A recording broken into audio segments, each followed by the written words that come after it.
அனைவருக்கும் வணக்கம். PGTRB exam மெட்டா ஃபங்க்ஷனல் அனாலிசிஸ் ஒரு இம்பார்ட்டன்ட் ப்ராப்ளம் பார்க்க போகிறோம். ஸோ ப்ராப்ளம் பண்ணுறதை பார்த்துடலாம். Let X be a non-linear space and let f is a linear function on x. Then f is bounded if and only if kernel of f is open, dense, closed, compact. So ரொம்ப முக்கியமான question. So இதில் என்னென்ன விஷயம் இருக்குது அப்படின்றத பாருங்கள்.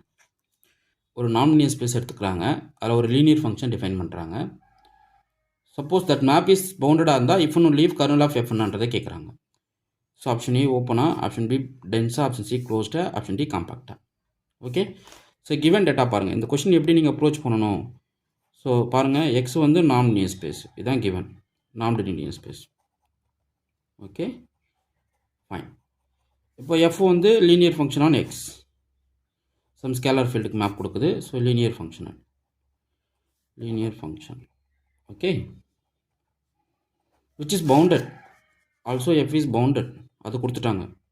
So பவுண்டட்னா அர்த்தம், there exists m positive such that norm of f less than or equal to some m times norm x for every x belongs to x.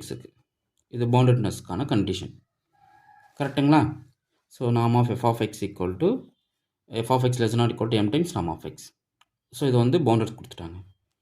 ஒரு ஸ்டேட்மெண்ட் இருக்குது, ரொம்ப ரீகால், இந்த ஸ்டேட்மெண்ட்டை ரீகால் பண்ணிக்கோங்க, ரொம்ப முக்கியமான statement. map f on non-linear space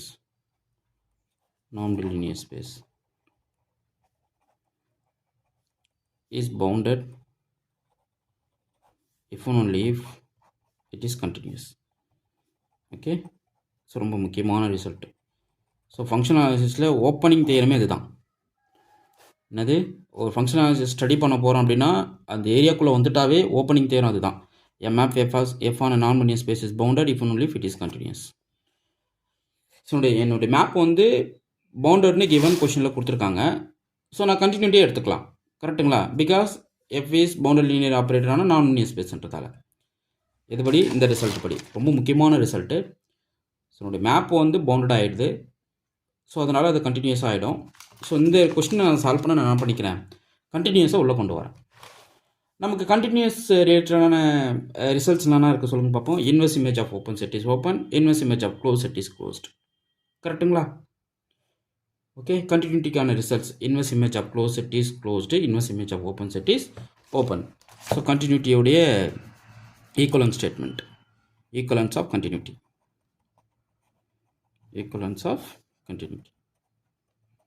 என்னென்ன பாருங்கள்.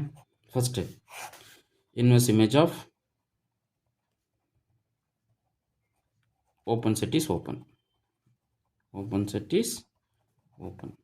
ஒன்று. ரெண்டாவது இன்வெர்ஸ் இமேஜ் ஆஃப்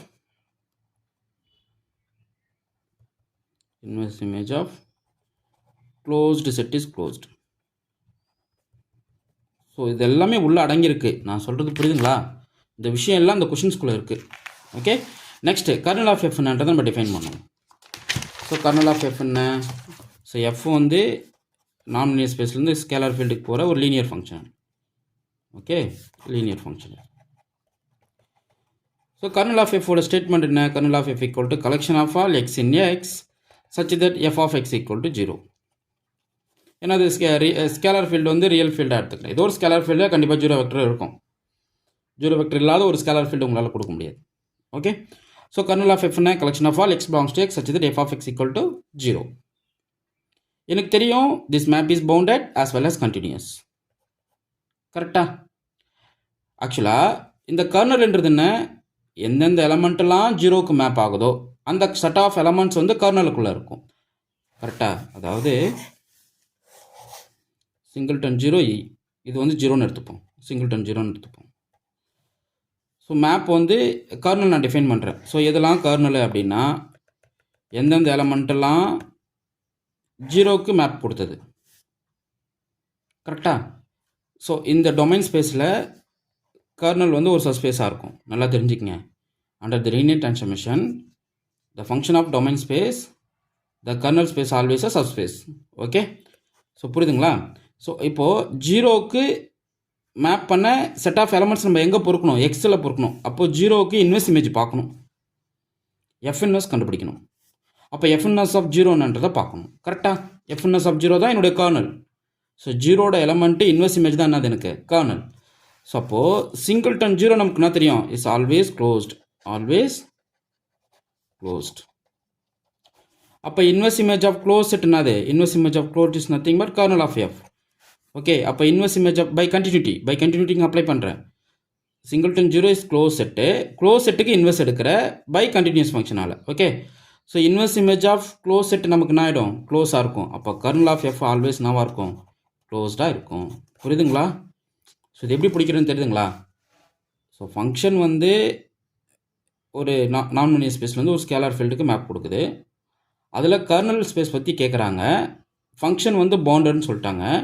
ஒன்ஸ் பவுண்டட்னா அது கண்டினியூஸாக இருக்கும். கண்டினியூஸாக இருந்தால் நான் inverse image of close set is closed, inverse image of open set is open, அந்த ஆர்குமெண்ட்டை நான் தூக்கிவேன். கரெக்டுங்களா? இப்போது எனக்கு என்னன்னா சிங்கிள்டன் ஜீரோ வந்து ஒரு க்ளோஸ் செட்டு. ஸோ அதுக்கு இன்வெர்ஸ் இமேஜ் தான் கர்னல். அப்போது inverse image of close set நாவாக இருக்கும், க்ளோஸ்டாக இருக்கும். அப்போ கர்னல் உங்களுக்கு நாவாக இருக்கும், க்ளோஸ்டாக இருக்கும். ஓகே, அப்போ டென்ஸ் கிடையாது, ஓப்பன் கிடையாது, காம்பேக்ட் கிடையாது. ஏன்னா இப்போது ட்ரிவியல் மேப் எடுத்துக்கணும்னு வச்சுக்கோங்க, ஐடென்டிட்டி மேப் எடுத்துக்கிட்டிங்க, அது ஜீரோ மேப் எடுத்துக்கிட்டிங்க அப்படின்னா எல்லா எலமெண்ட்டுமே எங்கே போகும், ஜீரோக்கு தான் மேப் கொடுக்கும். ஸோ என்னோட இன்வெர்ஸ் இமேஜ் க்ளோஸ் செட்டாக தான் இருக்கும், பட் என்டையர் டொமைனே ஓடியாந்துடும். So F of X equal to ஜீரோன்னு ஒரு மேப் கொடுக்குறீங்க, அது ஒரு லீனியர் ஃபங்க்ஷன் தான். So F of X equal to ஜீரோன்றது ஒரு லீனியர் ஃபங்க்ஷன். செக் ரொம்ப முக்கியமானது, செக் பண்ணிக்கிங்க. Which of the following is are linear, map. Okay, ரொம்ப முக்கியம் லீனியர் மேப். ஸோ இதெல்லாம் லீனியர் மேப் சொல்லுங்கள் பார்ப்போம். F of X equal to zero, F of X equal to any நான் zero constant some A is not equal to zero. F of X equal to X plus one, F of X equal to X, F of X equal to alpha X. Okay, F of X equal to mod X. இதெல்லாம் linear மேப்பான்னு check பண்ணி சொல்லுங்கள் பார்ப்போம். Okay, so இது எது linear அதுதான் நீங்கள் பார்த்துக்கணும். Okay fine. இப்போது F of X equal to zero is linear map. So இதனுடைய கர்னல் பார்த்தோன்னா என்டையர் ஸ்பேஸ் வந்துடும். ஸோ எக்ஸிலிருந்து ஸ்கேலார் ஃபீல்டுக்கு மேப் கொடுக்குற ஒரு ஃபங்க்ஷன் வந்து ஐடென்டிட்டி மேப்பாக F of X equal to ஜீரோவாக எடுக்கிறேன், ஜீரோ மேப்பிங்காக எடுக்கிறேன்னா இதனுடைய இன்வெர்ஸ் இமேஜ் என்டையர் ஸ்பேஸ் தான். Okay, so inverse image of close set க்ளோஸ்டாக இருக்கும், பட் காம்பேக்ட் இருக்கணும் அவசியம் இல்லை, ஓப்பனாக இருக்கணும் அவசியம் இல்லை, டென்ஸாக இருக்கணும் அவசியம் இல்லை. எதனால், நான் லீனியர் ஸ்பேஸில் பவுண்டரி லீனியர் மேப் எடுத்துக்கிட்டிங்கன்னா, so F of X equal to zero boundary linear மேப்பானா பவுண்டரி லீனியர் மேப் தான்.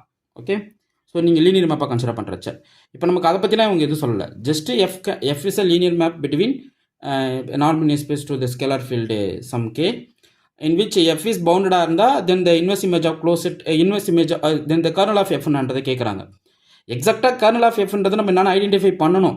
So nothing but inverse image of singleton zero. So ஒரு சிங்கிள்டன் ஜீரோன்றது எனக்கு close set. So map bounded, since it is continuous. So inverse image of close set is closed, therefore kernel of F is closed. அவ்வளோதான், நீங்கள் இதுதான் முடிக்கணும், இதுதான் concept. So புரியுதுங்களா? So இதில் பார்த்தீங்க அப்படின்னா என்ன வரும் சொல்லுங்கள் பார்ப்போம். க்ளோஸ் செட்டு தான் கரெக்டு, டென்ஸு தப்பு, ஓப்பனும் தப்பு, காம்பேக்டும் தப்பு. ஓகே, ஸோ அவ்வளோதாங்க.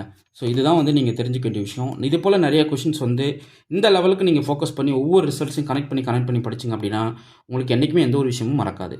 நான் ஆல்ரெடி சொல்லியிருந்தேன், லாங் டைம் ப்ரிப்பரேஷன் ரொம்ப முக்கியம். ஒரு எக்ஸாமுக்கு நம்ம அப்ரோச் பண்ண போகிறோம் அப்படின்னா 1 இயர்க்கு முன்னாடி நீ அதுக்கு ப்ரிப்பேர் ஆகிடணும். ஸோ ப்ரிப்பேர் ஆகிட்டு லாங் டைம் ப்ரிப்பரேஷன் நம்ம கண்டினியூட்டியாக இருக்கணும். சரி விடுங்க சார், இப்போ ஷார்ட் டைமில் இருக்கு நான் என்ன சார் பண்ணணும் அப்படின்னா, ரெகுலராக டெஸ்ட் பேட்ச் போடுங்க. நல்ல மெட்டீரியல் கையில் வச்சுக்கோங்க, ஸ்ட்ராங் மெட்டீரியல் உங்கள்கிட்ட இருக்கணும். டெஸ்ட் பேட்ச் கொஷின்ஸ் கையில் இருக்கணும். Test batch question daily morning evening தட்டிகிட்டே இருக்கணும். ஸோ டெய்லி மார்னிங் ஈவினிங் போட்டுகிட்டே இருந்தால் தான் உங்களால் வந்து கொஷின்ஸ் வந்து மைண்டில் நிறுத்த முடியும். ஸோ ஒரு சிலது படிக்காமல் இருக்கும், ஒரு சிலது படிக்காமல் இருக்கும். அந்த ஆசிலேஷனில் நம்ம இருக்கக்கூடாது. அப்படியே டெய்லி கொஷின்ஸ் ப்ராக்டிக்ஸ். இப்போ இந்த யூனிட் படிக்கலன்னு தோணுதா, டக்குன்னு அந்த யூனிட்டுக்கான புக்லெட்டை பிரிண்ட் எடுத்து டப்னு டிக் அடிச்சு பார்த்துக்கணும். ஓகே, ஓரளவுக்கு இருக்கிறோம் அப்படின்ற மைண்ட் செட்டுக்கு வரணும். ஸோ அது எல்லாமே உங்களுக்கு வந்து எப்படி சொல்கிறது, ஒரு பூஸ்ட்டாக இருக்கும். எக்ஸாம் போகிறதுக்கான ஒரு பெரிய பூஸ்ட்டாக இருக்கும். ஸோ அதை நீங்கள் ஃபாலோ பண்ணிக்கிங்க. டெய்லி டெஸ்ட் பேட்ச் அட்டன் பண்ணுங்கள். நான் டெஸ்ட் பேட்ச் ஸ்டடி மெட்டீரியல் கொடுத்துட்ருக்கேன். இன்ட்ரெஸ்ட்டாக கொடுங்க, இந்த நம்பருக்கு கான்டாக்ட் பண்ணுங்கள், நான் டீட்டெயில் ஷேர் பண்ணுறேன். ஸோ டெஸ்ட் பேட்ச் ஒரு டெஸ்ட் பேட்ச் வந்து என்னுடைய ஹெவி ஹார்ட் ஒர்க் தான். ஸோ உங்களுக்கு அவ்வளோ கொஷின்ஸ் ரெடி பண்ணி அதுக்கான கீ வந்து எதுவும் தப்பு இல்லாமல், அப்படியே தப்பு இருந்தாலும் அதை நீங்கள் கேட்டிங்கன்னா அதை கரெக்ஷன் பண்ணி என்னால் கொடுக்க முடியும். பட் எல்லா டைமுக்கும் அதை பண்ண முடியாது. ஸோ மார்னிங் ஈவினிங் நான் ஃப்ரீயாக இருப்பேன், அந்த டைமில் உங்களுக்கு நான் முடிச்சு கொடுத்துட்றேன். ஸோ என்னுடைய வீடியோஸ் ரெகுலராக வாட்ச் பண்ணுங்கள். ஆல்ரெடி நான் 120 ப்ராப்ளம்ஸ் ரியல் அனாலிசிஸ்க்கு அப்லோட் பண்ணியிருக்கேன். ஸோ அதை வாட்ச் பண்ணிக்கங்க, பிளேலிஸ்ட்டில் இருக்குது. நெக்ஸ்ட் ஃபங்க்ஷனல் அனாலிசிஸ்க்கு 200 ப்ராப்ளம் சிங்கிள் ஷாட் வீடியோ கொடுக்க போகிறேன். ஓகே, ஸோ அதுக்கு நீங்கள் தயாராக இருங்க. ஸோ நோட் போட்டு எழுதுங்க. Test batch questions, videos questions எல்லாத்தையும் நோட் போட்டு எழுதுங்க. படிச்சுக்கிட்டே இருக்கணும். நான் என்ன சொல்கிறேன்னா 10 hours ஒரு நாளைக்கு நீங்கள் சாலிடாக படிங்க. உட்காந்து படிச்சுக்கிட்டே இருங்க. எந்த ஒரு ஒர்க் இருந்தாலும் 2 மாதம் தான் உட்காந்து விட்டுடுங்க. லீவ் போட்டு எந்த ஒரு ஒர்க் இருந்தாலும் அப்படியே நிறுத்தி வச்சுட்டு 2 மாதத்துக்கு வீட்டில் உட்காந்து நீங்கள் படிச்சுக்கிட்டே இருங்க. பெரிய லெவலாக அச்சீவ் பண்ணிட்டு போயிடலாம். Okay fine. உங்களுக்கு இந்த வீடியோ பிடிச்சிருந்தா லைக் பண்ணுங்கள், கமெண்ட் பண்ணுங்கள், உங்கள் ஃப்ரெண்ட்ஸுக்கு ஷேர் பண்ணுங்கள். தேங்க்யூ.